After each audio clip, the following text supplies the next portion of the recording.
Okay, we're joined down by the U.S. delegation that just wrapped up their meetings with the Russians. Are you walking away with this with any agreements for any follow-on conversations?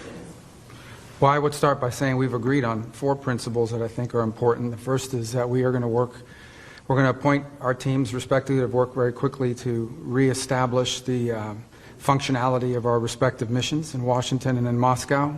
For us to be able to continue to move down this road, we need to have diplomatic facilities that are operating and functioning normally. The second point is that we're going to appoint a high-level team from our end to help negotiate and work through the end of the conflict in Ukraine in a way that's enduring and acceptable to all the parties engaged.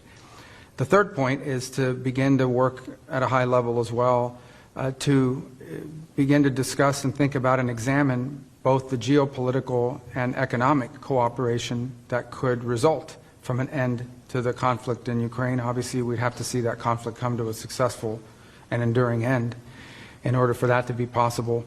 And the last thing we agreed to is that while our teams are going to be working on all of this, the 4 of us who were here today, the 5 of us that were here today, are going to remain engaged in this process to make sure that it's moving along in a productive way.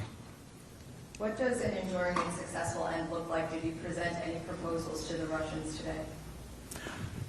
Well, there are some underlying principles. This needs to be a permanent end to the war and not a temporary end as we've seen in the past. We know just the practical reality is that there is going to be some discussion of territory and there's going to be discussion of security guarantees. Those are just fundamental basics that will undergird and underlie any type of discussion. But I think the most important part is the President has stated his desire, his determination to end this war, to end the killing that is going on, the death and destruction that is happening as this war goes on and on, month after month after month, in the killing fields of eastern and southern Ukraine is unacceptable. It is not in the interest of either country. It's not in the interest of the world, and certainly not in the interest of the United States and Europe. So all of those things will drive the negotiations going forward. And as you can see, President Trump is determined to move very quickly. We just had a head of state phone call, the first in years, and here we are less than a week later at the highest level of the U.S. and Russian government, and we expect to continue to drive that pace to not end end the war, but then to unlock what could be very productive and stabilizing relationships going forward. You mentioned territory. Is it acceptable to the U.S. for Russia to retain any territory that it's annexed since the beginning of the war in February 2022? Well, I think those are things that those are to be discussed. And those are things that will start and do the tough work ahead. But the important thing is that we've started that process.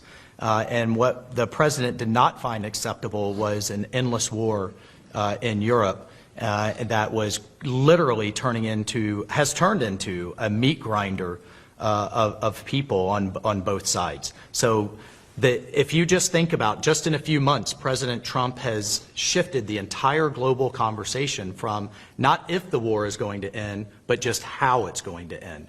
And only President Trump can do that. And in the Oval Office less than a week ago, both President Putin and President Zelensky both said to him, only you, President Trump, could drive this war to a conclusion.